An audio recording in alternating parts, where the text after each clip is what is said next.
إن الحمد لله نحمده ونستعينه ونستغفره ونعوذ بالله من شرور أنفسنا ومن سيئات أعمالنا من يهده الله فلا مضل له ومن يضلل فلا هادي له وأشهد أن لا إله إلا الله وحده لا شريك له وأشهد أن محمدا عبده ورسوله.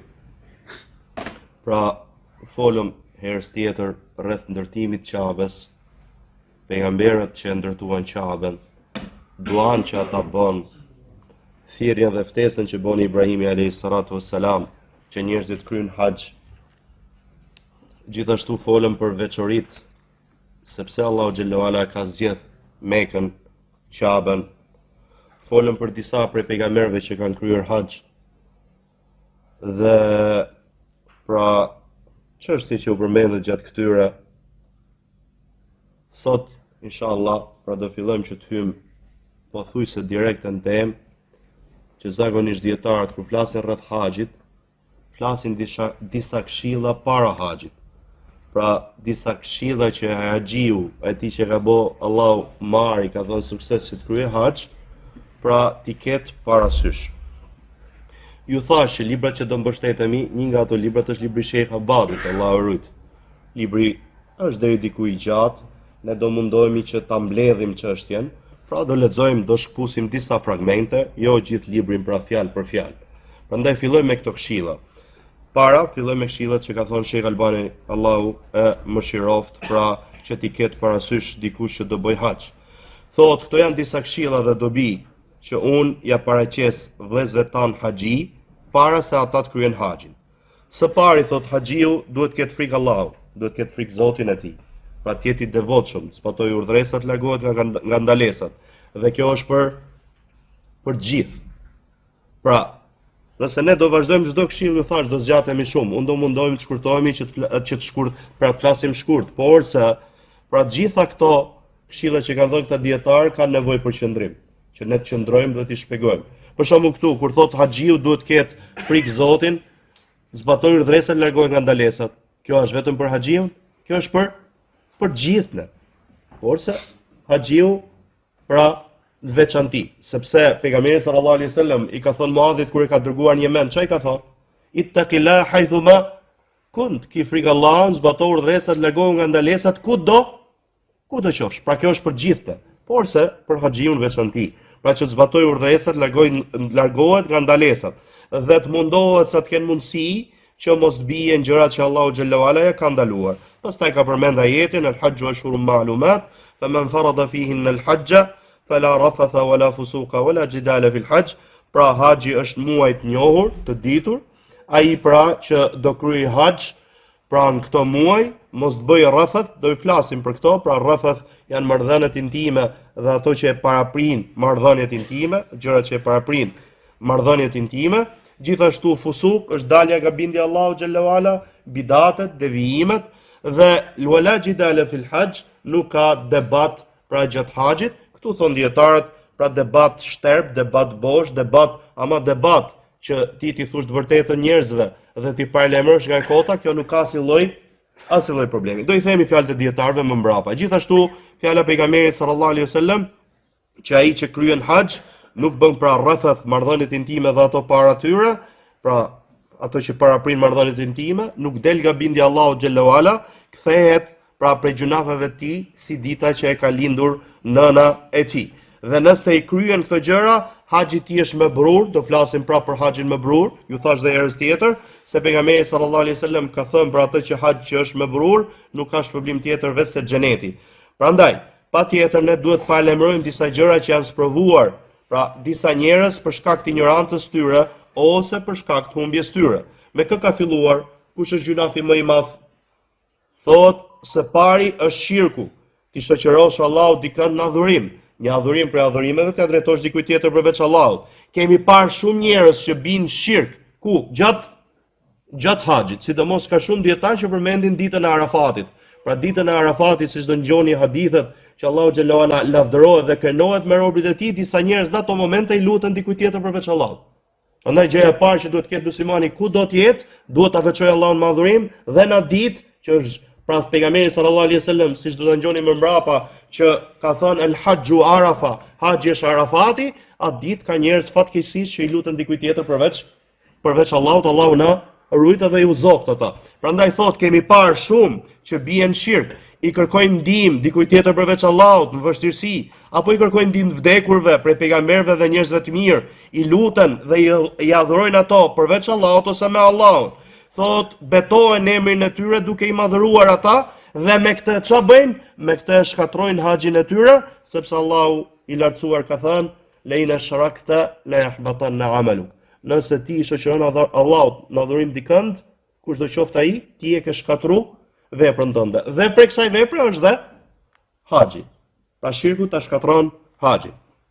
Së dyti, këshilla e dytë, disa persona zbukurohen duke i ruajtur mjekrat e tyre, pra ku shkojnë atje.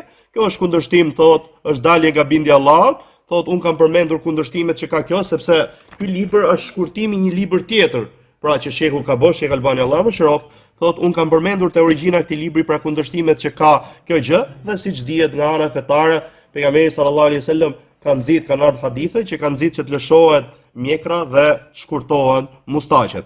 Gjithashtu, thot disa persona prej burrave, thot mbajnë unaza floriri dhe kjo është ndaluar, pra kanë ardhur hadithe që kjo është ndaluar, sidomos thot nëse është ajo unaza e floririt rrethore, thot sepse në këtë gjithashtu përveç se kur është floriri ka dhe përngjasim me nesarat, pra me krishterët.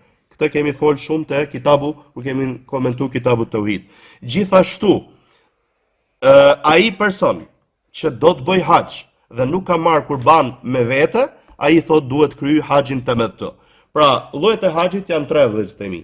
Është një haxh që quhet ifrad, pra që bën shkon në Kabe, shkon Mekë vetëm për të kryer vetëm haxhin.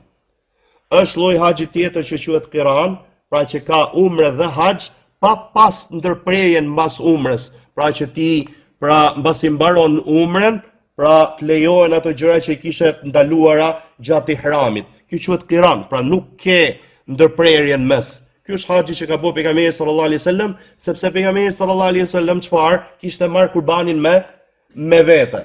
Ama shokët e tij kur kanë arrit Mekë i kanë nxit që çfarë ta bëjnë temettu. Temettu që është haxhi më i mirë, pra dhe për këtë po nxit shehu që bën umren, mbasi mbaron umren qeth flokët, ti je i lirë pra vesh rrobat e tua, ato gjëra që i kishe ndaluar gjatë ihramit i ke halal e tjerë me radhë, pastaj pret që të vi, që ti të bësh njëtin e haxhit, të vi data 8, që ti keni parasysh, që të orientoni pak se për çfarë do flasim.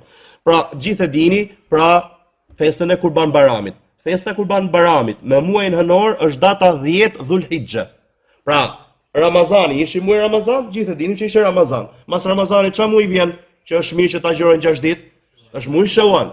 Pra, siç do vinë tani, muajt e haxhit janë Shawali, muaj që jemi tani, muaj tjetër që është Dhulkade, pastaj muaj tjetër që është Dhulhijhe, që është muaji i fundit hënor.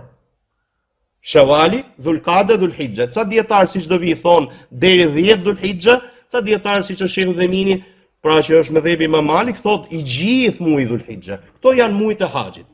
Pra, data 10 Dhulhijhe është ajo që ne quajmë Kurban Bayramin, që ne bëjmë Kurban Bayramin. Kur fillon haxhi 2 ditë përpara, datën 8.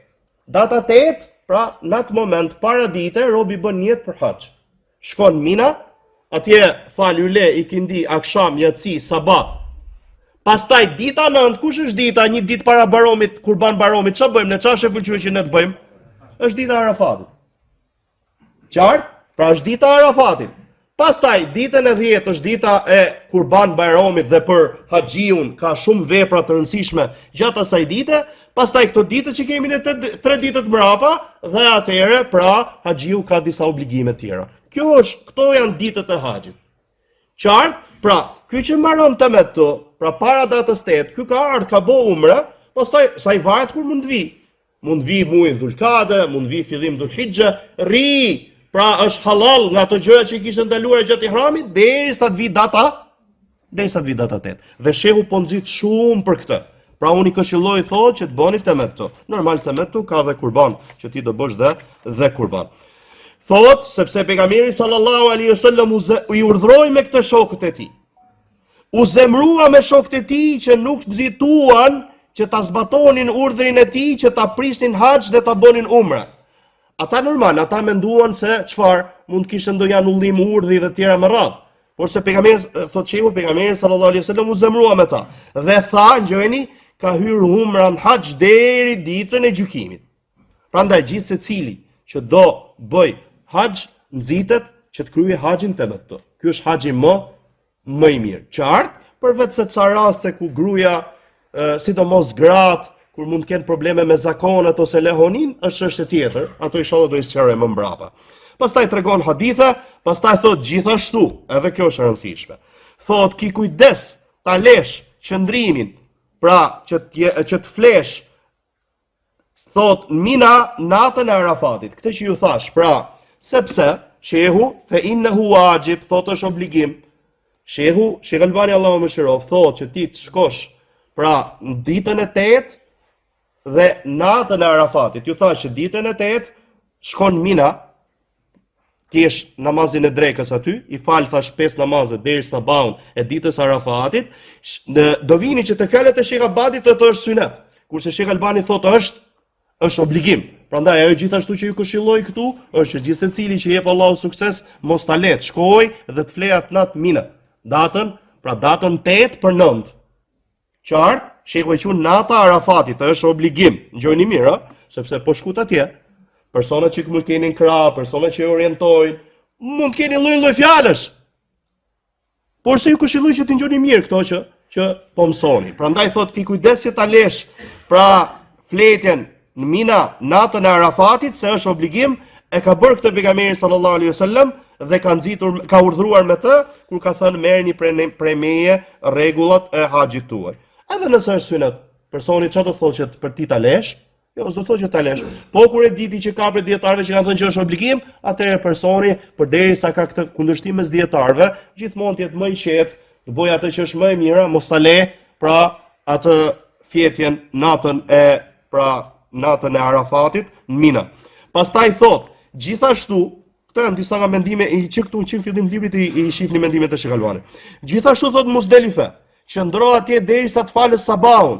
Edhe nëse tikën që ti të rish gjatë natës Muzdelife, mos humbi namazi sabahut Muzdelife, sepse është më i obliguar, madje shtyll për shtyllave të haxhit. Do vi tani kur të lexojmë për Sheh Abadit, edhe këtu është një nga kundërshtimet e dietarëve, të thotë që qëndrimi në Muzdelife zakonisht është prej obligimeve të haxhit. Shehu thotë sidomos namazi sabahut ç'është? Shtyll. E kuptoni rëndësinë e fjalës shtyll, ë? Që po se kryeve nuk quhet haxh. Qartë, edhe kjo është e rëndësishme. Thotë, në fjalën më të saktë dietarëve, pra që bëjnë studime të hollësishme të shariatit, përveç grave dhe njerëzve të dobët, i lejohet atyre që të largohen nga Muzdelifeja pas gjysmës së natës. Ca dietar do të flasim dhe këtë shprehjen gjysmën e natës, ca dietar të tjerë thonë në fundin e natës. Edhe ka dallim. Fundi i natës është trish pak më shumë. Gjithashtu, mundohu sa të kesh mundësi që mos kalosh para atyre që falen në Qabe. Thotë sidomos pra në Qabe dhe jo më në xhamit e tjera. Pra në xhamit e tjera duhet ta kesh parasysh këtë gjë. Se pejgamberi sallallahu alaihi wasallam ka thënë, sikur ta di ai që kalon para atij që falet, se çfarë ka, pra prej përgjithësisë apo prej gjërave Allahu alem, se çfarë ka ai, thotë do ishte më mirë për të që qëndronte 40. Këtu jam pyet 40 çfarë vjet, a muaj, Allahu alem. Do ishte më mirë që qëndronte 40 se sa të kalonte para atij që falet. Pa personi ta ketë në çdo xhami të ketë kujdes të kaloj para atij që falet. Shehu thot, nga ky gjykim fetar nuk përjashtohet çapja. Normal, kjo është fjala që përmend Shehu, por se këtë ta keni parasysh. Ti ki kujdes që të falesh aty ku njerëzit janë kalojnë ose aty ku bëjnë tawaf etj me radh. Sepse normal, ti po i fal aty ku njerëzit bëjnë tawaf, ti je duke i pengu ata. Ki kujdes falesh aty ku njerëzit kalojnë, rrugët e amaradhja, rrugët që kalohet, personi duhet të ketë kujdes. Ama nëse arrin, thon disa dietarë si Shebi Mbazi e tjerë, thon nëse arri, pra që ka zahmet aq të madh, atëherë mund të jetë rast domosdoshmërie që është aq zahmet i madh, aq popull i madh, atëherë pra këtu çështja çik ndryshon. Ama Sheh Albani Allahu më shëroft, këshillon për këtë gjë, thot, ky hadith është i përgjithshëm, përfshin çdo kënd që kalon, çdo kënd që falet dhe nuk përjashtohet qabja. Ati gjithashtu falu, pra si çdo xhami me një sutra, me diçka që të kesh përpara, sepse kanë ardhur hadithet e përgjithshme. Gjithashtu kanë ardhur thot transmetime nga sahabët. Dhe e fundit, këshilla e fundit që ka shehu për haxhin, thot, edhe këtë ka për njerëzit e dijes, thot sidomos njerëzit e dijes të mësojnë haxhit ku janë, kudo që takohen me ta, thot rregullat e haxhit, pra sipas Kuranit dhe Sunetit, dhe mos t'i prekupoj kjo gjë nga thirrja në tauhid që është baza e Islamit. Pra ti normal mësoj rregullat e haxhit, po mos harro çfarë? Ti ftosh, ti thrasësh tauhid që është thirrja e gjithë pejgamberëve. Thot, kjo mos t'i prekupoj nga thirrja në tauhid që është baza e Islamit, për të cilën kanë ardhur gjithë të dërguarit dhe kanë zbritur për të librat. Thot se shumë nga ata që ne i kemi takuar, madje edhe disa persona që kanë përkatësim dije, i kemi gjetur ata me ignorancë thellë për realitetin e tauhidit dhe për cilësitë e Allahut xhallahu ala. Edhe ky është problemi. Pse këta njerëz janë një ignorancë pa dituri thellë, sepse s'ka kushti ti mësoj. Ata që pritet për tyre ti mësoj njerëzit, nuk i mësoj njerëzit tauhidin, nuk i mësoj njerëzve tauhidin, por se i mësojnë gjëra tjera. Dikush merret me çështjet e qeverisjes, me çështjet politike, dikush merret me çështjet e moralit, siç janë thirrjet e ikhwancave dhe tabliksave, etj me radhë, dhe harrojnë, nuk i ftojnë, madje disa prej tyre çfarë thonë që kjo është shkolla, madje disa prej tyre që thirrjen tauhid çfarë? E quajnë përçarje. Miqës stojnë, po e quajnë dhe përçarje. Thot, pra i kemi gjetur një ignorancë të madhe rreth pra realitetit të tauhidit Allahu xhallahu ala, pra veçimit Allahut madhurim dhe cilësive të Allahut xhallahu ala, madje gjithashtu janë një gaflet, pra janë një shkujdese të plot për sa i përket domosdoshmërisë kthimit muslimanëve, si do t'i kenë mëdhëbet, si do t'i kenë grupacionet që të bashkojnë fjalën e tyre dhe safat dhe rreshtat e tyre, ku të bashkohen? Pra në Kur'an dhe në Sunet, në akide, në rregulla, si më thënë marrëdhënie ndërnjerëzore, në moral, në qeverisje, në ekonomi e tjera me radhë, e gjithë çështjet e jetës, dhe ta dinë se çdo gjë, çdo zë që ngrihet, çdo lloj përmirësimi që nuk është i ngritur mbi këtë bazë të drejtë, mbi këtë rrugë të drejtë, nuk do përfitojnë muslimanët prej kësaj, vetëse përçarje, dobësi, poshtrim. Realiteti është argumenti më i madh për këtë gjë. Pra çdo lloj thirrje që nuk i fton njerëzit në tauhid, nuk i fton njerëzit që të kapen me Kur'an, me Sunet, me rrugën e selefëve, thot si në akiden e tyre, si rregullat e fesë tyre, si në marrëdhënien ndërnjerëzore, si në moral, si në qeverisje, si në ekonomi etj me radhë. Pra, po nuk u ndërtu thirrja mbi këtë, çfarë do ketë? Përçarje, dobësi, poshtrim dhe realiteti kujt? Realiteti e muslimanëve është argumenti më i madh për këtë gjë, se në çfarë gjendje janë.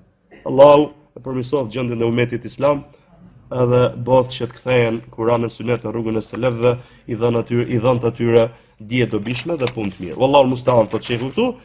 Pastaj thot, para kësaj, gjoni se sa rëndësi sidomos haxhi ka lidhje me tauhidin, diçka, pra një shkputje të vogël se ka fjalë shumë për këtë, edhe s'du që largohemi shumë nga tema, por nga që rëndësia e tauhidit është madhështore, është kryesore.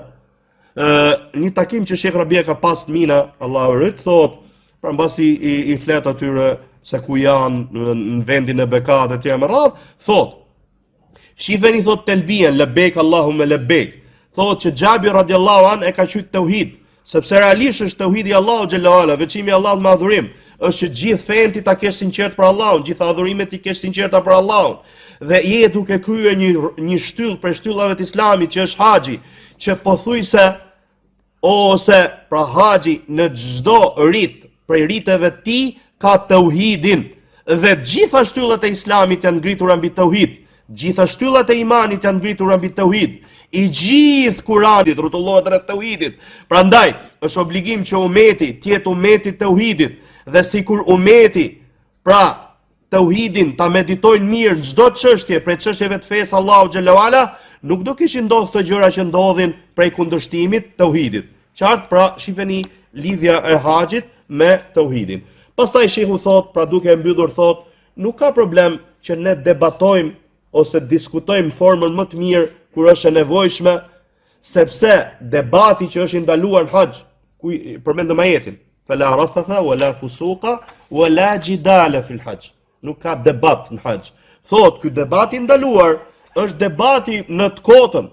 Pra, kur ti bën debat me të kotën që është ndaluar, thot, ashtu siç është dalja nga kufit e Allah xhelalu ala ndaluar, ama thot, ka ardhur ajet Kurani që Allah xhelalu ala thot, fto në rrugën e Zotit tënd me urtësi, me Kur'an e me Sunet, me këshill të mirë dhe debato me ta në formën më të mirë.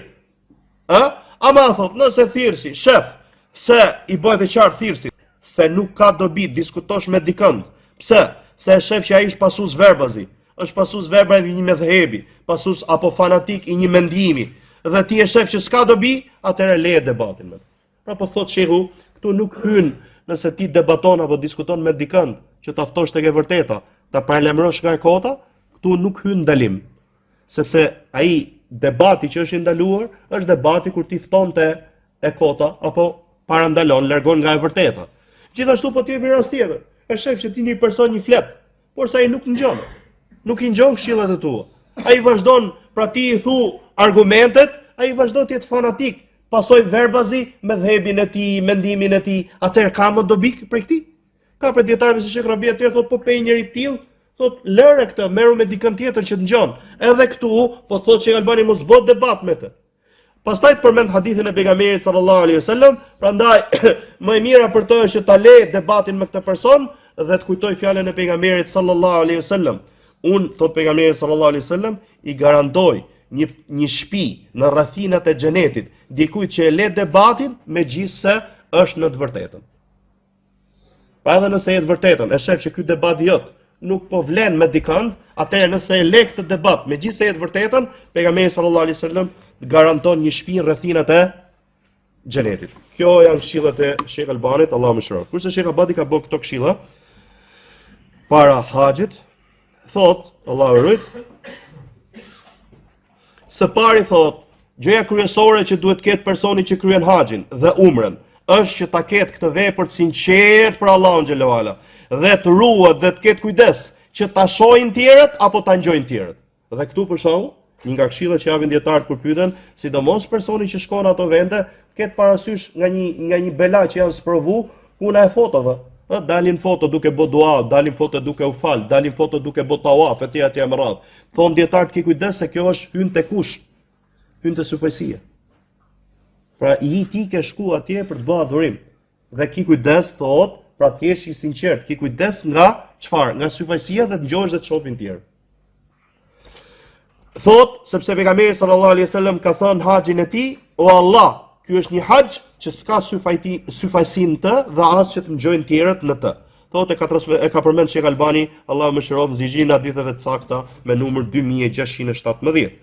Thotë, gjithashtu, haxhiu duhet të mundohet që të njohë rregullat, mësoj rregullat e haxhit dhe të umrës, që t'i kryej ashtu siç duhet. Prandaj të mundohet që të ketë një libër, gjej një libër që t'i sqarojë aty rregullat ose që i sqaron aty rregullat e haxhit dhe umrës, dhe nga më të dobishëm thot, kam pa librin e shehut ton, Sheikh Abdulaziz bin Bazit, Allahu mëshiroft. Ose pyesin njerëzit e dijes, dietarët, para se të bëj diçka, që mos të vi gabim. Një nga gjonat që ne shehu na këshillonte, pra Sheikh Abadi Allahu rujt, kur ishim mësim atje në Medinë, pra diçka që vërtet personi duhet ta ketë parasysh. Këshillonte dhe thonte që ne shohim që disa njerëz para se të vinë këtë vend, qoftë Mekë, qoftë Medinë, interesohen shumë për hotelet. Interesohen shumë për gjendjen e hoteleve, se sa hyje, çfarë ushqimesh etj kanë marrë. Kanë, edhe shumë marrë. Ama thot, fatkeqësisht ka shumë prej tyre që nuk interesohen për haxhin dhe umrën e tyre. Pra interesohen për dynjan, për hotelin etj marrë, ama harrojnë të interesohen për rregullat e haxhit dhe të umrës, që fundja fare ti për ato ke shku atje. Fundja fare ti për ato ke shku atje. Prandaj personi ta ketë parasysh para se të shkojë. Pra, siç kemi thonë, nëse ti do t'japësh zakatin, ke arrit që të kesh lek për zakatin, atëherë ti e ke obligim që të pyetësh rreth zakatit. Nëse ti do merresh me tregti, atëherë ke detyrë që të mësosh rregullat e tregtisë. Nëse ti do të martohesh, atëherë ke detyrë që të mësosh rregullat e martesës. Nëse ti do të kryesh haxh dhe umre, e ke detyrë që të pyesësh dhe të interesohesh për rregullat e haxhit dhe të umrës. Qartë? Gjithashtu këshilla tjetër është thotë që të mundohet që gjatë udhëtimit i drejt haxhit shoqërohet me njerëz të hajrit. Kjo nuk është vetëm haxh, është gjithmonë edhe për herë. Po sidomos haxh shoqërohesh me njerëz të hajrit që përfiton nga dija dhe morali i tyre, se pejgamberi sallallahu alaihi wasallam ka thënë, hadith që transmeton Buhari dhe Muslim, shembulli i shokut mirë dhe shokut keq është si mbartësi i miskut ose ai që i fryn kacekut në kovaçan.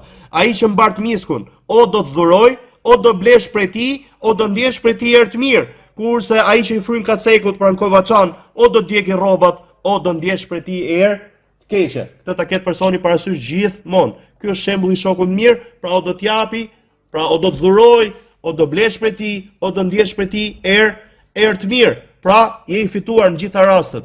Kurse shoku i keq, pra sidomos kur është njëri i devijuar, njëri me dyshime, njëri me bidate të jamrat, o do djegë rrobat, o do ndjesh prej tij erë të keqe. Allahu na ruaj. Gjithashtu, prej këshillave është që të ketë me veten në udhtimin e tij atë që ka nevojë për pasurisë, që mos ketë nevojë pra për njerëzit ose ata që kanë njerëzit. Pra të shkosh atje dhe shtrish dorën dhe të lypësh.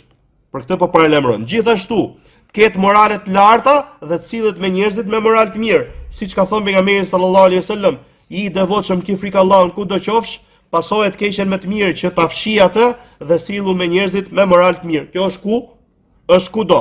Gjithashtu ka thënë pra te hadithi Abdullah ibn Amr ibn As radhiyallahu anhuma, kushdo që të largohet nga zjarri dhe të futet në xhenet, normal, gjithsecili nga ne pra e kërkon këtë gjë, lutim Allahun xhelal ala na bëj për tyre, dhe për këtë hadith ka thënë disa dietar që ky është morali i mirë, pra për kufizimit moralit mirë, ngjojeni, kushdo që të largohet prej zjarrit dhe të futet në xhenet, le ta gjejë vdekja duke besuar tek Allahu dhe dita e gjykimit dhe të sillet me njerëzit si çdo që njerëzit sillen me të.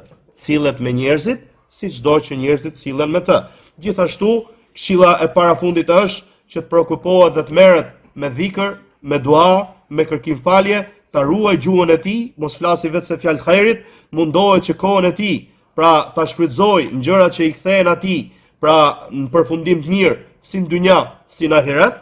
Pra nuk është vendi për muhabete, nuk është vendi për gjona të kohët atje. Imagjino me me gjona që çfarë kundërshtojnë fen tënde. Thot, ka thënë pejgamberi sallallahu alaihi wasallam, kush beson Allahun dhe ditën e gjykimit, flasë mirë ose të heshti. Pastaj thot këshilla e fundit, ka përmendur ditë, kalojmë te këshilla e fundit, thot që të ketë kujdes që mos t'i bëj dëm tjerëve me fjalët apo me veprat e tij. Ka thënë pejgamberi sallallahu alaihi wasallam, musliman është ai që ruan muslimanët nga gjua ose janë të sigurt muslimanët nga gjua dhe dora e tij. Madje, domethënë, pejgamberi sallallahu alaihi wasallam ndoshta do vi e ka paralajmëruar ose e ka ndaluar me radhiyallahu anhu duke thënë që ti je person i fuqishëm.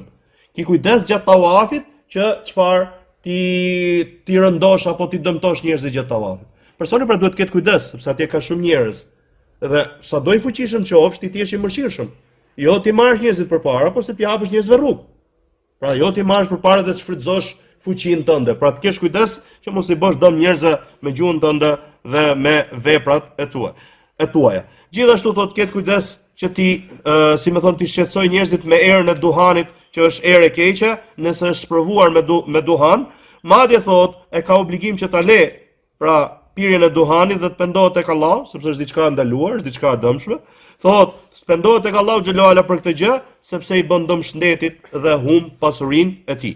Thotë, prandaj muslimani duhet ketë parasysh pra që ti veproj këto morale, këto edukata të mira gjatë gjithë gjendjes tij dhe sidomos përforcohet gjatë udhëtimit të tij drejt haxhit dhe umrës. Pra ajo që i thash. Shehu, pra gjitha këto këshilla nuk janë vetëm për haxhit. Pa nëse dikush vjen tani është duke ngjyrë thotë jam në haxh, këto këshilla janë për mua, jo, janë për gjithë.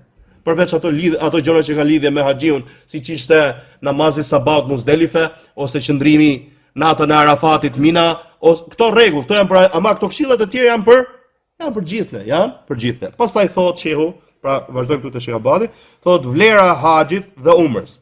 Thotë kanë ardhur nga pejgamberi sallallahu alaihi wasallam pra hadithe që tregojnë për vlerën e haxhit dhe të umrës. Ka thënë pejgamberi sallallahu alaihi wasallam, umra deri tek umra, thotë është fal gjithçka që ka ndodhur mes të dyjave dhe për haxhin me burr nuk ka shpërblim tjetër përveç se xhenetit. Transmeton Buhari dhe Muslim. Gjithashtu ka thënë, pasoni mes haxhit dhe umrës. Ju thash, kur kryeni haxh bëni umre, kur bëni umre kryeni haxh. Kështu pra, njëra pas tjetrës, sepse kjo gjë largon varfrin, largon dhe fshin gjunafet, ashtu siç bën kaceku apo zjarri me pa pastërtinë e hekurit, floriri dhe argjendit, dhe për haxhin mabrur nuk ka shpërblim tjetër përveç se xhenetit. Transmeton Tirmidhiu, Nesai dhe Zinxhiri është i sakt. Sheku tregon numra dhe gjitha me radhë. Gjithashtu Aisha, nëna besimtarve radhiyallahu anha, ka thënë: "O i dërguari i Allahut, ne e shohim xhihadin prej veprave më të mira. A të bëjmë dhe ne xhihad?" I tha pejgamberi sallallahu alaihi wasallam: "Jo. Ju keni pa xhihadin më të mirë, haxhi mabrur." Do flasim për këto dy gjëra, transmeton Buhari dhe transmeton Buhari. Gjithashtu ka ardhur nga pejgamberi sallallahu alaihi wasallam se është pyetur se cila është vepra më e mirë. Ka thënë: "Besosh Allahun dhe dërguarin e tij." Pra të veçosh Allahun me adhurim dhe të besosh dërguarin e tij sallallahu alaihi wasallam. Po më pas i ka thënë xhihadi në rrugën e Allahut. Po më pas ka thënë haxhun mabrur. Haxhun mabrur. Gjithashtu ka thënë Abu Huraira, hadithi e transmeton Buhari dhe Muslim. Gjithashtu transmeton Abu Huraira radhiyallahu an se ka dëgjuar pejgamberin sallallahu alaihi wasallam të thotë: "Kush bën haxh dhe nuk kryen marrëdhënie intime dhe ato para saj", se po e përsëris kush e disa herë këtë, "dhe nuk del nga kufit e Allahut, nuk del nga bindja e Allahut, pra me gjunafe, bidate, kështu me radhë, kthehet si dita që ka lindur e ka lerë nëna e tij." Transmeton Buhari dhe Muslim. Gjithashtu i ka thënë Amr ibn Asit radhiyallahu an, i ka thënë: "A nuk e di ti o Amr se Islami shkatron, fshin gjithçka që ka ndodhur para tij, hijreti fshin gjithçka që ka ndodhur para tij dhe haxhi fshin gjithçka që ka ndodhur para tij." Këto tre vepra: pranimi i Islamit, hijreti, vlera hijretit dhe haxhi. Po përsëri dhe herë ka thënë Amr ibn Asit, hadith që transmeton Muslimi rahimahullah: "A nuk e di o Amr se Islami fshin gjithçka që ka ndodhur para tij?" Pa po pranove Islamin, fshihet gjithçka. Përveç kuptohet këtu, ka përmend dietar haku robëve. Nëse ke hyrë, pra i ke vjedh dikujt ose ke marr dikujt pasurinë, nuk do të thotë që pranove Islamin. Jo, do ikësh t'ia kthesh atë pasurinë që ka marr dikujt padrejtisht. Pra, Islami fshin, shkatron, me kuptimin fshin gjithçka që para tij, hijreti fshin gjithçka para tij dhe ajo që ka lidhje me ne, haxhi fshin gjithçka që ka ndodhur para tij. Gjithashtu, pra tani thotë që kush është haxhi mabrur, erdhi tema që të flasim se kush është haxhi mabrur. Thotë, haxhi mabrur është që ta kryejë muslimani haxhin në përputhje me sunetin e dërguarit sallallahu alaihi wasallam.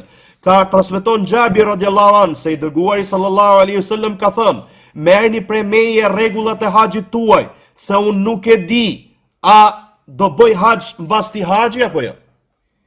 Që ka qenë është shujt dhe çfarë shujt? Haxhi lam të mirës. Qartë, edhe kështu ka ndodhur. Pejgamberi sallallahu alaihi wasallam nuk ka kryer më haxh ka vdekur sallallahu alaihi wasallam. E transmeton Muslimi dhe tregon gjithashtu, thotë e transmeton Muslimi, gjithashtu Nesai me zinxhir të saktë, sipas kushteve të Buharit dhe Muslim, transmetimi i Nesait është: "O ju njerëz, merrni prej meje rregullat e haxhit tuaj, se unë nuk e di a do bëj më haxh mbas ti viti apo jo." Pra, tjetë përputhje me sunetin.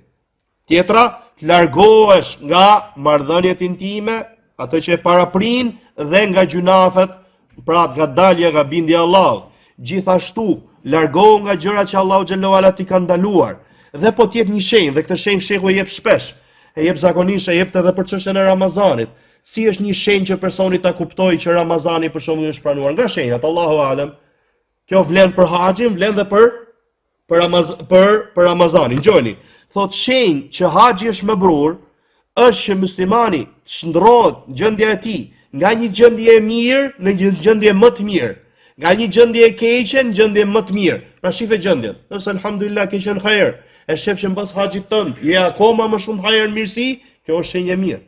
Nëse ishe gjendje të keqe, di dobët e tjera më radh, shef që pas haxhit shndrohet gjendja jote përmirësohesh, kjo është shenjë e mirë. Shehu e quajnë shenjë për pranimin e që haxhi jot është mabrur. Edhe shifni se ç'është problemi ka, po që haxhi mabrur. Nuk ka problem vetë se xhenetit dhe kthehesh siç ka le nona. Pra, nëse para haxhit është sprovuar me diçka prej gjunafeve, ai duhet pendohet, thot, në haxhin e tij me një pendim të sinqert, të largohet nga gjunafet, ndihet pishman dhe ndjej keqardhje për gjërat që ka bërë dhe të vendosi këto që problemet tani janë kushtet e pendimit. Thot dhe të vendosi në të ardhmen që nuk do i kthehet ty gjinafi. Ama nëse mendje ka atje në haxh, që thjesht sot kaloj haxhi, mbaroj haxhit, kthehem në Shqipëri, unë do ta bëj prapë këtë gjë, ky nuk quhet pendim. Ose sot mbaroj Ramazani, unë do të bëj prapë këtë gjunaf, ky nuk çfarë? Nuk quhet pendim. Pendim quhet që ti pra ndihesh keq për atë që ke bë dhe të vendosën zemër tënde që çfarë? Që nuk do i kthehesh më këtë gjunaf. Ama nëse i kthehesh, pendimi i parë është i saktë, duhet të pendohesh prapë për këtë gjunafin që ju ktheve prapë. Pra të vendosësh në të ardhmen që ti nuk do i kthehesh me këtë gjunafi. Nëse gjunafi ka lidhje me hakun e bijve të Ademit, atëherë duhet t'ia kthesh atyre. Nëse është diçka, pra nëse është diçka monetare, vetëm nëse të falin, ose të kërkoj prej tyre hallallikun.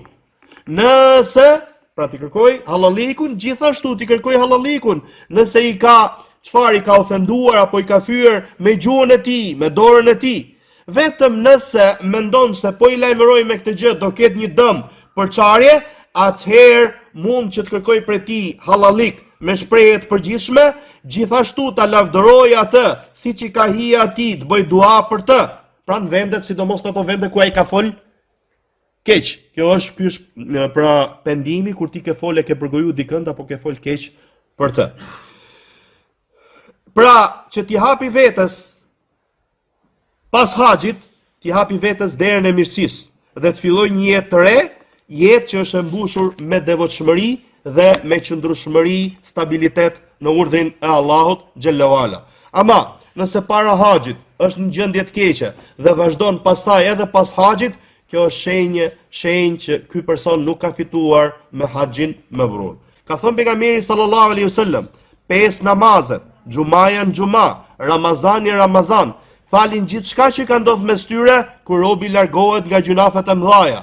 E ka transmetuar këtë hadith Muslimi nga Abu Huraira radhiyallahu an, kurse gjunafet e mëdha kanë nevojë për pendim.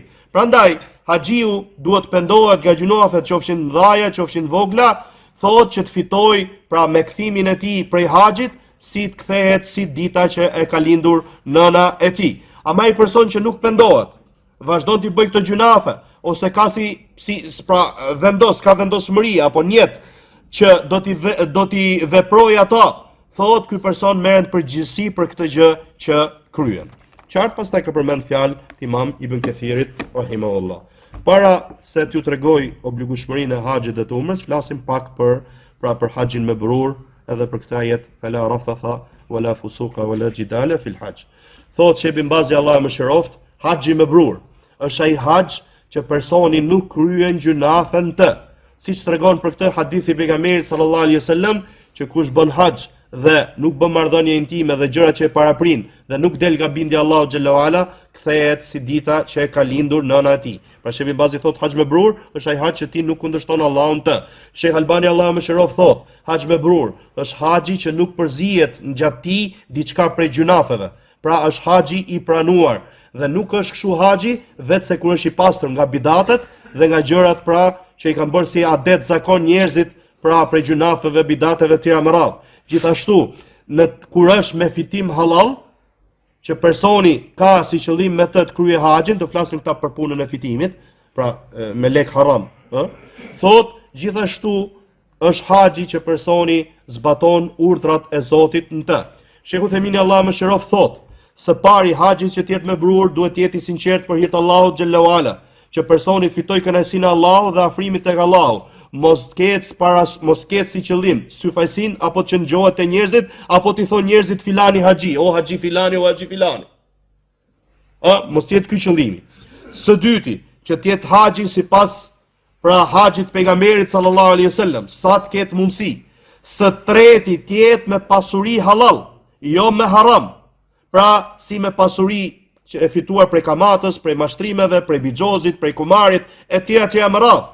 Prandaj ka thënë disa dietarë, se kanë thënë disa, o ti person që bën haxh me pasuri që origjina e saj është ndaluar, ti s'ke bë haxh, por se ka bë haxh karvani, ka bë haxh deveja, ti s'ke bë haxh. Pra janë devet ato që kanë kryer haxh, kurse ti nuk e bër haxh. Pra që të jetë haxhi i pranuar e ngjut. Edhe te Sheikh Albani, edhe te Sheikh Uthemini që pasuria të jetë halal. Po mirë, pyetja lind dhe dietarët flasin rreth saj. Nëse një person ka lekun haram, Nëse një person ka legun haram dhe e kryen haxhin, ai quhet haxhi apo jo? Pra ti kthehemi, do i kthehemi prapë kësaj, po kjo u sqaroi edhe këtë çështje. Ty lexoj fatvat e dietarëve rreth kësaj. Shebin Bazit edhe Lexhnes. Thot Shebin Bazi, Allah më shëroft. Thot e pyesin Shebin Bazin te fatvat e tij, te vëllimi 16, thot haxhi kur është kryer me lek haram. Pra çfarë si është situata? Thot haxhi është i saktë nëse ai e kryen ashtu siç e ka ligjëruar Allahu, por se personi merr gjunaf për shkak të fitimit që ai ka bërë haram. Prandaj duhet pendohet tek Allahu për këtë gjë dhe konsiderohet haxhi i tij mangët për shkak pra haramit që ai ka fituar. Ama farzin ky person quhet që farzin e ka kryer. Qartë? Kurse fetva bashkë me Lexhen, që është dhe Sheikh Abdulrazak Afifi dhe Sheikh Gudejani, thot personi kur kryen haxh me lek haram, nuk pengon kjo që haxhi të jetë i saktë, ama personi merr gjunaf për sa i përket fitimit haram dhe është i mangët shpërblimi i haxhit, por se nuk është i kot haxhi, pra të jetë i prishur haxhi. Rregull? Kjo janë fetva që të keni parasysh. I kthehemi pra fjalët e Sheikh Uthayminit, Allahu më shëroft, se kush është haxh me burur. Thot Allahu më shëroft, gjithashtu çështja e katërt, që personi të largohet nga pra marrëdhëniet intime, nga dalja nga kufit e Allahut harame dhe nga debati. Pra, ar-rafath është marrëdhëniet intime, gjërat që të çojnë te marrëdhëniet intime, që e paraprin atë. Fusuk është fjalët e ndaluara, përgojimi, nemime, e kemi thënë çfarë është nemime, pra mbartja e fjalëve nga dikush tek tjetri me qëllim përçarje dhe futje në sherr. Thot gënjeshtra ose shikimi, për shembull të shohësh gratë ndaluara që janë ndaluara për ty, etj. Me radhë. Patjetër që personi duhet largohet nga këto gjëra. Për sa i përket debatit, debati thot, pra debati ndaluar është jo në atë rast thot kur personi do që të përforcojë të vërtetën dhe të hedhit poshtë kotën, se kjo është obligim. Ta keni parasysh të, se ndoshta për shembull dikujt prej jush i jep Allahu sukses, ti flasë dikujt për të vërtetën. Vjet në njëri thotë mos bëni debat gjatë haxhit. Ti thu që, ky ajeti ka këtë kuptim. Qartë, ta keni parasysh. Thot, pra, nëse është përforcimi, qëllimi me këtë dialog, diskutim, debat, përforcimi të vërtetës, hedhja poshtë të kotës, kjo është obligim. Jo që është e lejuar, jo thjesht është e lejuar, por dhe është obligim. Thot, nëse vjen një person, thot, bidatçi, bën debat. Thot, dhe njeriu është muhrim, pra është me rrobat e ihramit, është duke bë haxh. Thot, mos ta le, debatoj me të dhe t'i sqaroj atij të vërtetën, pastaj thot, ka përmend ajetin. Qartë? Pastaj thot, ai që bën haxh dhe nuk i kryen këto gjëra, the thot si ditën që e ka si dita që e ka lindur nëna e vet. Vend tjetër ku ka përmend haxh me burr ka thënë që personi t'i kryej gjërat që i ka obligim, që të jetë adhurimi ashtu siç duhet. Ama një person thot që nuk i kryen obligimet e haxhit, haxhi i tij nuk është me burr. Disa njerëz për shembull shkojnë dhe bëjnë haxh, ngarkojnë tjerët që t'i gjujnë gurët për të. Qëndron Mekë, pra nuk ikën për shembull qëndrojnë Mina, qëndron Mekë, thot pastaj paguan thot shpagim. E le thot qëndrimin Mina. Dol thot largohet nga Musdelifeja, thot që në fillim fal namaz akşam dhe yaci dhe ikën dhe pason lehtësimet dhe pastaj vjen dhe thot un kam bë haxh. Mos u çudi ka kështu. Që ikën haxh ama shumë për obligimet haxhi i le. Thot pastaj vjen dhe thot un kam kryer haxh. Thot ajo që shfaqet dhe dija është tek Allahu xhallahu ala që ti thuhet ty e personave ti ke los, nuk e bë haxh. Keni parasysh të gjona? Do të thonë, unë që po ju këshilloj këto, e kam parasysh se ç'a ndodh. Dikush që nuk ka shkuar ndonjëherë ndoshta se di se çfarë ndodh. Prandaj keni parasysh, sidomos ta dietar që Allahu alem sa e kanë kryer haxhin jetën e tyre, si Sheikh Uthaymin, Allahu më shëro. Bukur me rrugën xhenet. Prandaj ky person po arriti këtë grad, thot Allahu e di, ajo që shfaqet është që ti thuhet që ti lozën dhe nuk bën haxh. Ku është haxhi dikujt që nuk qëndron vetëm në Mekë, ë? Për shembull është për haxh, duhet me qëndruar në Mina në Muzdelife, të shef në për hotelin Mekë për shembull. Ti po bën haxh apo çfarë duke bë? Thot, ku është haxhi atij që nuk qëndron vetëm në Mekë, ngarkon tjerët që gjujnë gurët. Dhe thot si më thon i shpaguj këto gjëra, bëj atë kompensimin e tjera me radhë. Vjen Muzdelife thot ikën herët fare. Atëherë, ngjoj sa i thot fund fare Allahu më shëroft, thot nëse gjendja jote është kështu, më mirë për ty është mos bësh haxh. Nëse gjendja jote është kështu, më mirë për ty është mos bësh haxh. Allahu më shëroft. Prandaj kjo është.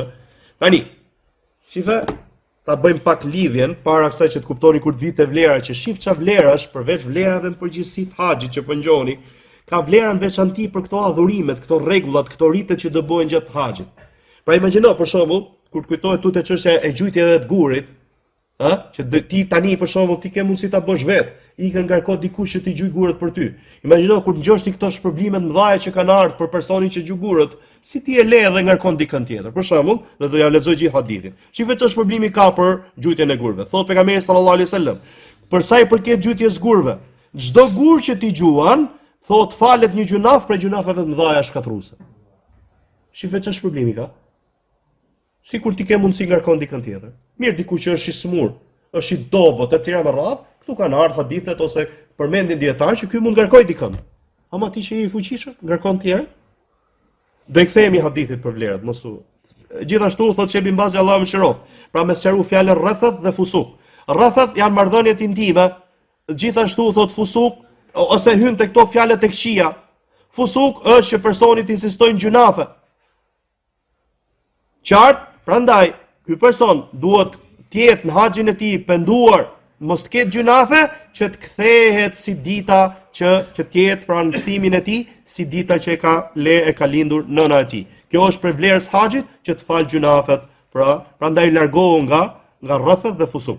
Shehu Themini Allahu mëshiroft thotë, rrafat është marrëdhëniet intime dhe ata që e paraprin atë. Fusuk janë kur ti nuk kundërshton Allahu xhallahu ala, qoftë ky gjunaf mes teje dhe mes Zotit ose mes teje dhe mes krijesave.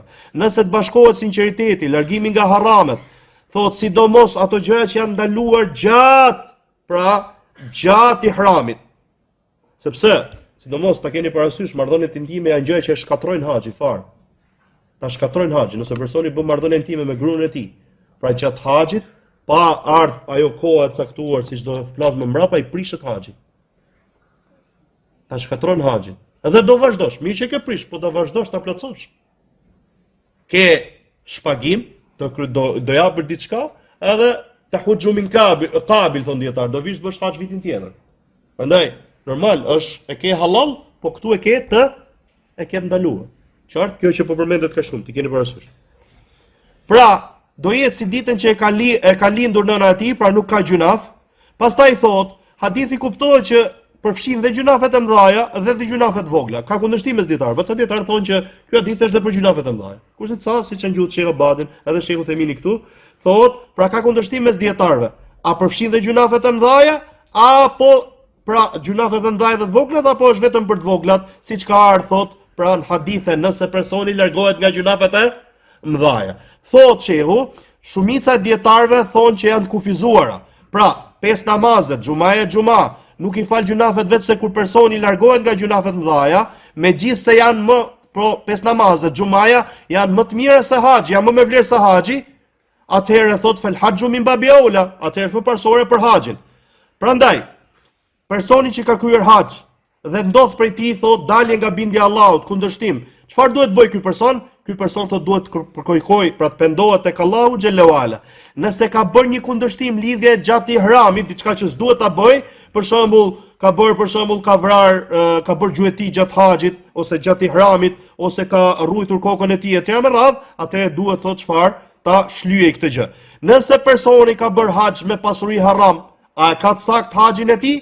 Ngjut fjalën e Shebi Mbazit, fjalën e Lexhës. Tani kjo është fjala e Sheikhut Themini. Thot fjala më e saktë është se haxhi i tij është i saktë, ama ka personi ka gjunaf për shkak pasurisë që ka harron. Qartë?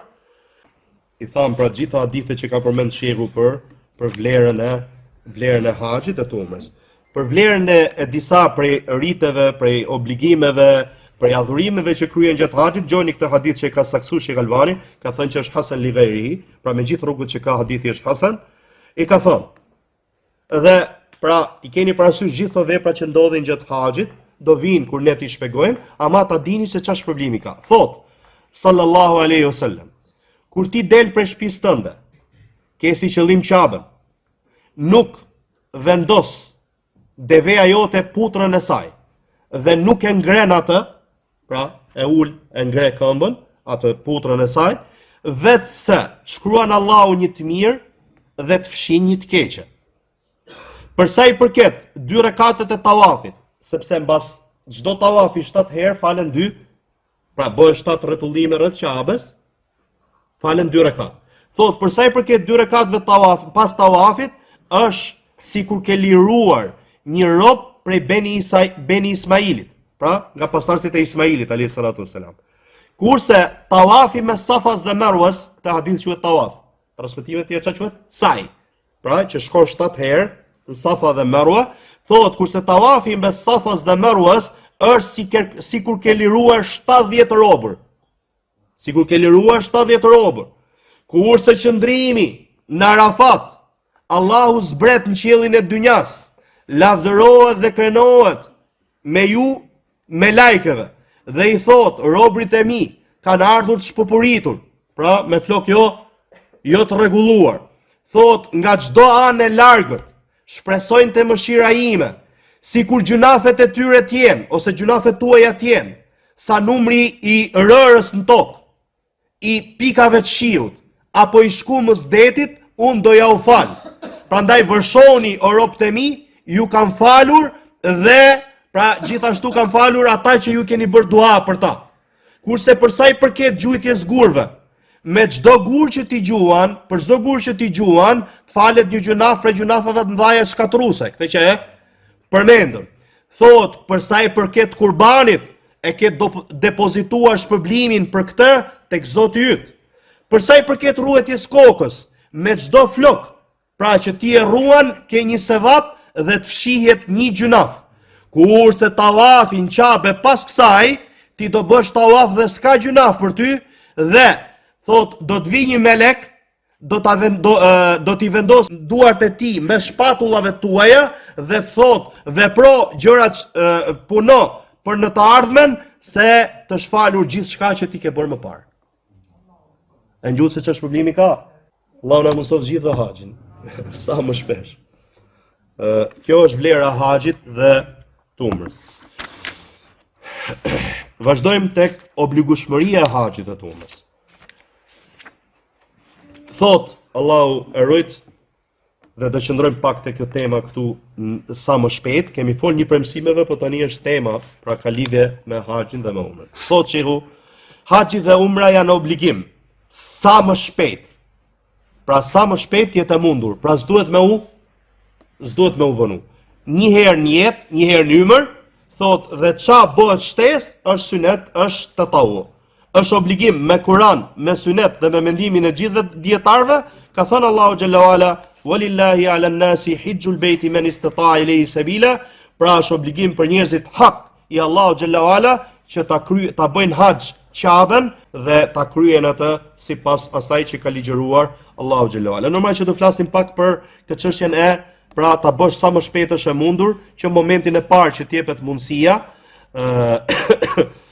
pra te ky ajeti që përmendëm është ajeti i surës Al Imran, ajeti 97, thot Imam Ibn Kathir rahimahullah, ky është ajeti i obligueshmërisë të haxhit sipas mendimit shumicës dietarëve. Sipas pra mendimit shumicës dietarëve. Tani, çka ka ardhur për transmetimeve për këtë punën e shpejtimit, e ka përmend Imam Ibn Kathiri te ky ajet, e ka saksuar Sheikh Albani, ka thënë se zinxhiri është i mirë, pra është i saktë dhe është pyet për këtë Sheikh Ibn Bazi, çfarë transmetimi ka ardhur? Thot ka ardhur transmetim i saktë nga Umeri radhiyallahu an, se ka thënë, kush ka mundësi thot për haxhin dhe nuk bën haxh, thot është njësoj për të vdiq jehudi apo nasrani, vdiq siç i thut apo i krishter. Pra të kuptoni se sa e rëndë është çështja. Ju thash, Imam Ibn Kathiri thotë që zinxhiri është i saktë tek Umeri, edhe Sheikh Albani rahimahullah e ka saktësu, ka thënë Umeri radhiyallahu an, vdesi po doj jehudi apo nasrani, ka thënë 3 herë, një person që vdes dhe nuk ka kryer haxhin, ka mundësi ta kryejë haxhin, thot i ka rrugën për të kryer haxhin dhe nuk e bën haxhin. Atëherë thot vetë vdesi çifut apo krishter, Allahu na rrit. Sheikh Ibn Bazi thot, pra e komenton dhe këtë, thot është transmetuar nga Aliu radhiyallahu an se ka thënë se kush ka mundësi ta kryejë haxhin dhe e le atë, atëherë le të vdesi jehudi apo nasrani, çifut apo krishter. Me thënë që është transmetuar nga Umeri dhe me transmetim sakt, po shehu thotë që është transmetuar dhe nga Aliu radhiyallahu an. E ka obligim ai person që nuk ka kryer haxhin dhe ka mundësi ta kryejë haxhin, të nxitojë dhe të shpejtojë, sepse pejgamberi sallallahu alaihi wasallam ka thënë nxitoni drejt haxhit, sepse, pra në transmetim Imam Ahmedit, sepse se di ndonjëri për ju se çfarë mund t'i ndodhi. Askush e di. Askush e di se a do jesh ti gjallë vitin tjetër apo jo. Pra, nëse dim se do jemi gjallë vitin tjetër me me agjëru Ramazanin, ne nuk e dim a do jemi gjallë vitin tjetër personi për shembull nëse vënon gjatë haxhit apo jo. Ti s'e di. Atëherë krye në mundësinë e parë që t'jepet sa më shpejt. Pastaj në përgjigje tjetër shehu thot, është haxhi është farz për çdo musliman, pra që ka arrit moshën e tjera me radhë, e ka thot pra që ka mundësi prej burrave dhe grave një herë në jetën e tij, ka përmend ajetin, pastaj thot, ai personi që e le duke pas mundësi është rrezik. Transmeton thot përmend transmetimin që ka ardhur nga Aliu radhiyallahu an, pastaj thot, kjo është temë kërcënimi, paralajmërimi, personi nuk është qafir, personi që e le nuk është qafir, por së gjunafshar. Pra, mos kupton nga këto fjalë që kanë ardhur që personi ka dalë prej fesë. Jo. Po thot Shebi Mbazi. Po s'është kërcënim, është që personi që po bë këtë ka bë diçka të rënd, ka bë diçka të rënd. Pra personi nuk është qafir, ai që e le, pra nuk është qafir, por s'është gjunafshar. Personi që e le haxhin duke pas mundësi, e le nga neglizhenca, ai është gjunafshar. Pra nuk është qafir. Nëse vdes për shkak thotë Shehu, është musliman, pra i falet xhenazeja dhe varrezat e muslimanëve.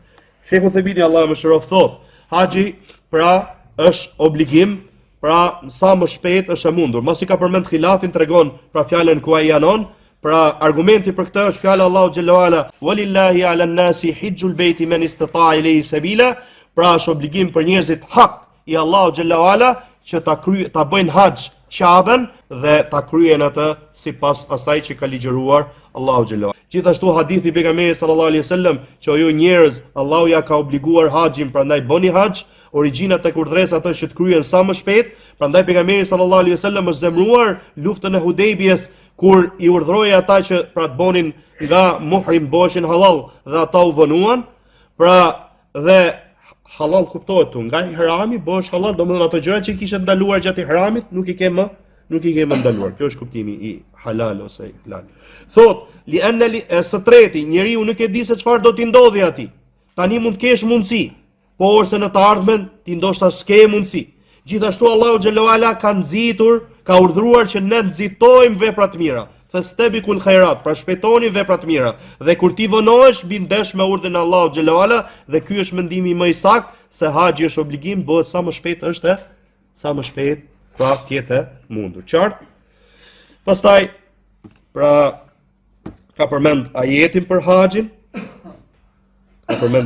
haxhin, pastaj thot prej haditheve të pejgamberit sallallahu alaihi wasallam, është hadithi që është ndërtuar Islamin 5 shtylla, dëshmia se s'ka të adhuruar me drejt përveç Allahut, dhe se Muhamedi sallallahu alaihi wasallam është i dërguar i Allahut, falja namazit, pra ashtu siç duhet, ta kryesh namazin ashtu siç duhet, ta japësh zakatin, ta kryesh haxhin dhe ta agjërosh Ramazanin. Gjithashtu ka përmend hadithin e Xhibrilit të njohur, që Islami është dëshmor se s'ka të adhuruar me drejt përveç Allahut, dhe se Muhamedi sallallahu alaihi wasallam është i dërguar i Allahut, ta kryesh namazin ashtu siç duhet, të japësh zakatin, ta agjërosh Ramazanin dhe ta kryesh haxhin nëse ke mundësi. Thot Umar bin Khattab, transmeton domethënë, thot Abu Huraira radhiyallahu an, thot na mbajti hutbë një ditë i dërguari i Allahut sallallahu alaihi wasallam dhe na tha: "O ju njerëz, Allahu ju ka bërë farz haxhin, prandaj kryeni haxhin." I tha një person, një burr: "A çdo vit ta kryejmë i dërguari i Allahut?" Thot, heshti pejgamberi sallallahu alaihi wasallam derisa ai e përsëriti 3 herë, tha i dërguari sallallahu alaihi wasallam më pas, nëse do kisha thënë po, do ishte obliguar dhe ju s'do të kishit mundësi. Prandaj ka rënë dakord, hadithi është tek Muslimi. Ka rënë dakord gjithë muslimanët se është obligim haxhi për atë që përmbush kushtet. Për sa i përket umrës, po mirë, po umra është obligim, thot për sa i përket umrës, thot ka argumente që tregojnë se dhe umra është obligim, kanë ardhur hadithe nga pejgamberi sallallahu alaihi wasallam, transmeton Aisha radhiyallahu anha se ka thonë: "O i dërguari i Allahut, a kanë gratë xhihad?" I ka thënë po, kanë xhihad që s'ka luftë në të, që është haxhi dhe umra. Ka thënë Ibn Khuzaimah rahimahullah, alayhinna, ato kanë obligim një xhihad që s'ka luftë në të. Kjo tregon, pra ky hadith tregon, pra se kjo fjala alayhinna nga gjuha arabe tregon për obligueshmëri. Pra e kanë obligim, pra kjo tregohet se dhe umra është obligim ashtu siç është dhe haxhi. Gjithashtu ka ardhur hadithin e Xhibrilit Pra, më pashëm, një prej transmetimeve është Islami është dëshmosh se s'ka të adhuruar me drejt përveç Allahut, edhe se Muhamedi sallallahu alaihi wasallam është i dërguari i Allahut. Gjoni këtë transmetimin. Ta kryesh namazin, ta japësh zakatin dhe të bësh haxh dhe umre. Sa transmetime hadithi Xhibrilit është përmend dhe umre. Dhe të lash nga xhunubliku, ta plotësosh abdesin dhe ta gjërosh Ramazanin. Ta hadith e transmeton Ibn Khuzaima rahimahullah me zinxhir të saktë thot Sheikh Albani, pra me burra që janë të besueshëm, thot Darakuti rahimahullah, zinxhiri i këtij hadithit është i saktë. Nga Abi Razin al-Uqayli radhiyallahu an se ka ardhur te pejgamberi sallallahu alaihi wasallam duke i thonë: "O i dërguari i Allahut, babai im është burr i vjetër, nuk ka mundësi as për haxh, as për umre, as ka mundësi të hypi mbi kafsh." Thot, ngjojeni çai ka thënë, "Bëj haxh për babain tënd dhe bëj umre." Bëj haxh për babain tënd dhe ka përmend dhe umren. Hadithi e transmeton Tirmidhiu, shehu thotë që mbas Tirmidhiu ka thënë hadithi është i saktë, është sipas kushteve të Muslimit. Dhe nga Subej ibn Ma'bad, transmetimi tjetër që umra është obligim, thotë se i ka thënë Umar ibn Khattabit radhiyallahu an: "O prisi besimtarëve, un kam qenë beduin, kam qenë krishter dhe kam pranuar Islamin. Un jam shumë, pra kam shumë prokupim, mundohem shumë, përpiqem shumë për xhihadin. Dhe un po gjej se haxhi dhe umra janë të obliguara karshi meje." Gjoni fjalën? Pra po gjej, po ngjoj, po mësoj se dhe haxhi dhe umra unë i kam obligim. Thot, i erdha një personi prej popullit tim dhe i tha, dhe ai më tha mua: "Bashkoj ato të dyja dhe bëj kurban çat kesh mundësi prej kurbanit." Dhe unë thot, kam bë pra njet, kam bë tehlil, kam hy, thot edhe për haxh, edhe për umre. Umar radhiyallahu anhu çai ka thënë këtij? I ka thënë: "Je uzuar te syneti i pejgamberit tënd." Je uzuar te syneti i pejgamberit tënd sallallahu alaihi wasallam. E transmeton Abu Daudi me hadith sakt. Ku është me zinxhir sakt? E transmeton Abu Daudi me zinxhir sakt. Thot shifeni fjalën këtu dhe unë gjej se haxhi dhe umra janë të obliguara. Çai thot Umar radhiyallahu anhu mos i ngjoj këtë fjalë? Je uzuar te syneti i pejgamberit tënd sallallahu alaihi wasallam. Tjetër thot kushtet e haxhit dhe të umrës. Pra e mbyllim me këtë inshallah dhe pastaj pra herës tjetër shehu ka bërë pra një përmbledhje të shtyllave dhe të obligimeve të haxhit dhe të umrës. E lëm për herës tjetër këtë, e mbyllim sot me kushtet e haxhit dhe të umrës. Thot haxhi dhe umra janë obligim për çdo musliman të logjikshëm që ka arritur moshën, është i lirë e kundërta robit dhe ka fuqi. Për femrën ka një kusht 6 që ajo duhet të ketë mahrem, që të udhtojë me të. Qafiri nuk urdhërohet me haxh dhe me umre para se të pranojë Islamin. Nuk janë sakta prej tij dhe nëse i vepron. Por sa i fillimisht urdhërohet që çfarë? Pra me bazat e kësaj feje që është imani, që ta veçojë Allahun me adhurim dhe pastaj me degët që pasojnë bazën. Kjo përmendet te çështja e zakatit, kjo u lexoj pak nga Sheikh Uthemini se çfarë thot këtu. Te kjo çështje, që ta keni. Sa përmend që u përmend edhe te zakati. Thot, pra muslimani një nga kushtet e obligueshmërisë haxhit dhe umres dhe të gjitha adhurimeve është që ato nuk janë obligim vetëm për muslimanin, sepse për qafirin nuk është i saktë adhurimi. Kur thon dietarët që nuk është obligim për qafirin, nuk kanë si qëllim se nuk dënohet me këtë, por se qëllimi i tyre është që nuk urdhërohet me të gjatë gjendjes kufrit dhe as ta shlyej pasi pranoi Islamin. Pra gjë e parë që ai kërkohet për ti çfarë? Që të pranoj Islamin. Thot, pra qafiri, tjetra çështje, pasi ka fol thot, ai që s'ka mend, ai që i themi ne pa mend, budall, domethënë që i ka ik mendja, nuk urdhërohet me haxh dhe as umre dhe as nuk është nëse e kryen nuk është e saktë, thot sepse ai s'ka logjik. Pejgamberi sallallahu alaihi wasallam ka thënë, është ngritur kalemi lapsi nga 3 persona, nga ai që është ngjumë derisa të zgjohet, nga i vogli derisa të mbushë moshën, nga fëmia pra derisa të mbushë moshën dhe nga ai që s'ka mend derisa t'i vinë mend derisa të logjikojë. Thot, për sa i përket fëmisë vogël dhe robit, thot nuk e kanë obligim, ama nëse e kryejnë është i saktë si nafile dhe merr shpërblim ai që kryen haxh me to. Thot Ibn Abbas radhiyallahu anhuma, një grua ngriti fëmijën e saj, pra, dhe i tha pejgamberit sallallahu alaihi wasallam, "A ka ky haxh?" I ka thënë pejgamberi sallallahu alaihi wasallam, "Po, dhe ti ke shpërblim." Po, dhe ti ke shpërblim. Gjithashtu, pra te hadithi Saib ibn Yazid thot, bën haxh me mua, pra morën me mua vetëm, më morën me veten haxh me dërguarin sallallahu alaihi wasallam dhe unë isha 7 vjeç. Unë isha 7 vjeç. Por se nuk e shlyen haxhin e Islamit. Pra, po mor fëmia vogël me vete për haxh apo umre, ka shpërblim. Ama kur të mbushin moshën, do ta kryejm prap çfarë haxhin dhe umrën, sepse për obligimin nuk e shlyen. Por se duhet që ata të shlyen, bëjnë haxh tjetër pasi të mbushin moshën dhe ai që është rob pasi të lirohet. Thot ka thënë Ibn Abbas radhiyallahu anhuma, ngjojeni këtë. Thot, mësoni, mbani mend prej meje dhe mos thoni që ka thënë Ibn Abbasi. Mbani mend prej meje dhe mos thoni ka thënë Ibn Abbasi. Thot që kjo tregon që ai nuk e ka për vete, se ka prej pejgamberit sallallahu alaihi wasallam. Thot, çdo rob që bën haxh, pastaj lirohet e ka obligim haxhin, dhe çdo fëmijë që bën haxh me të, familjarët e tij, thot, pastaj mbush moshën e ka obligim haxhin. Qartë? Nga ana tjetër, ai person pra që prej kushteve të umrës dhe të haxhit është që personi që ka mundësi, pra që të ka mundësi me fizikun e tij dhe me pasurinë e tij. Një person që s'ka mundësi për haxhin dhe umrën, për shkak moshës thyer, apo se është i smur, smundje që nuk pritet që të shërohet, thot, ose pra, ky person ka mundësi me fizikun e tij, por se s'ka mundësi me pasurinë e tij. Thot, pra këto nuk e kanë, çfarë? Nuk e kanë obligim haxh. Një person që është çfarë? Pra është i smur, një person që është i thyer në moshë, etj me radhë, një person që smundja e tij thot nuk shpreson, shmurën e rënd, nuk shpresohet që të shërohet, ose ka mundësi me trupin e tij, por se s'ka pasuri që të bëj haxh me të. Gjithë këto nuk e kanë obligim haxhin. Mirë po, nëse një person nuk ka mundësi me trupin e tij, por se ka pasuri, me fizik se bë dot, ama pasuri ka dhënë Allahu pasuri, atëherë ky person thot të caktoj dikën që të bëj haxh për të dhe umre për të. Pra, ti nuk ke mundësi fizikisht, ama ke mundësi me pasuri. Ti atëherë thot çon dërgo dikën që të bëj haxh për ty dhe umre për ty. Normal, te ky tjetri është kusht, ndoshta do vi do përmendet që ky duhet ta ketë bëu haxhin dhe umren për veten e tij, pastaj ta bëj për ty si person.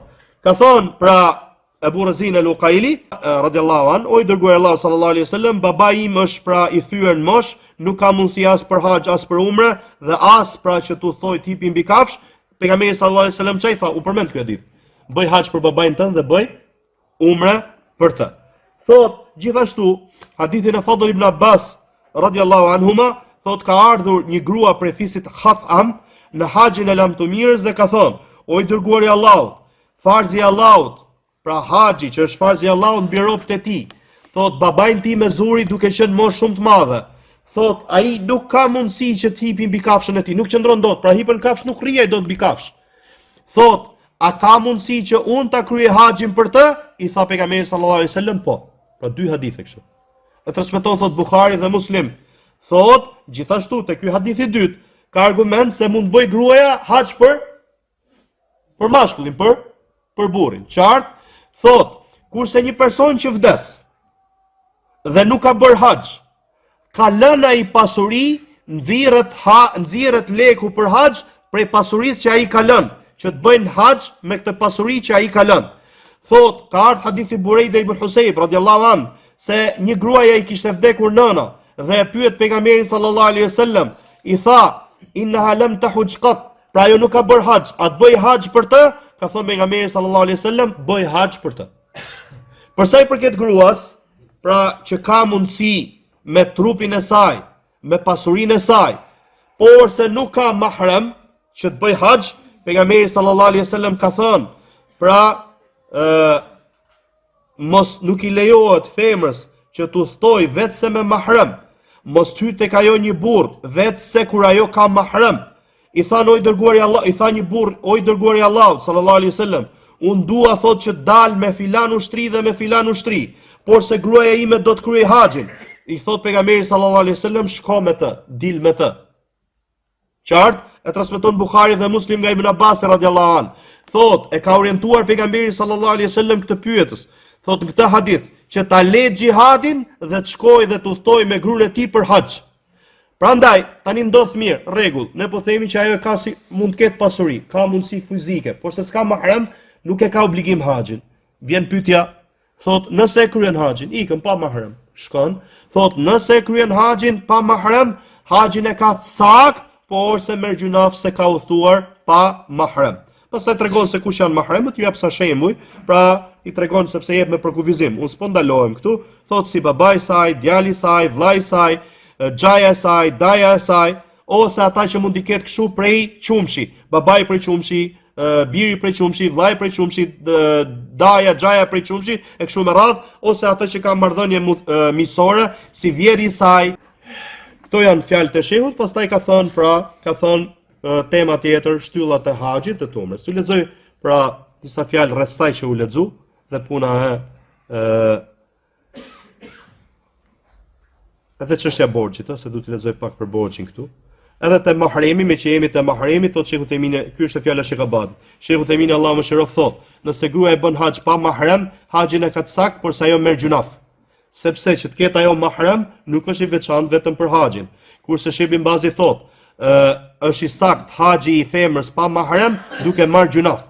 Dhe nuk i lejohet, sepse nuk i lejohet asaj që të udhtoj pa mahrem, qoftë për haxh apo për umre. Vend tjetër thotë, sepse është i fjalë dietarëve, dietarë që ne i duam dhe respektojmë, ama kur ata nuk e qellojnë, fjalë aty bien ndesh me argumenteve, ne japim përparësi argumenteve. Thotë Sheikh Ibn Bazi Allahu mëshiroft, thotë nuk ka femra haxh nëse nuk gjen mahrem për udhtimin e saj.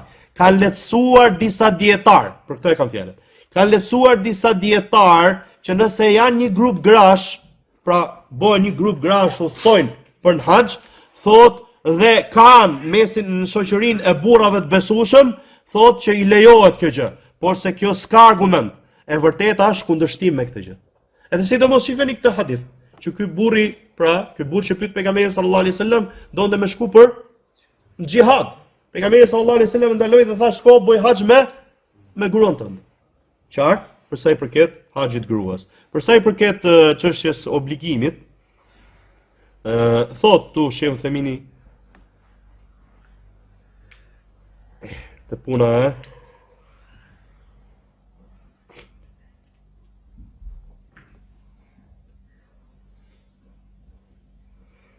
që folëm për këto, thot a shëllimi këtu me mundësin që personi të ketë edhe pasuri, edhe mundësi fizike, apo të dyja.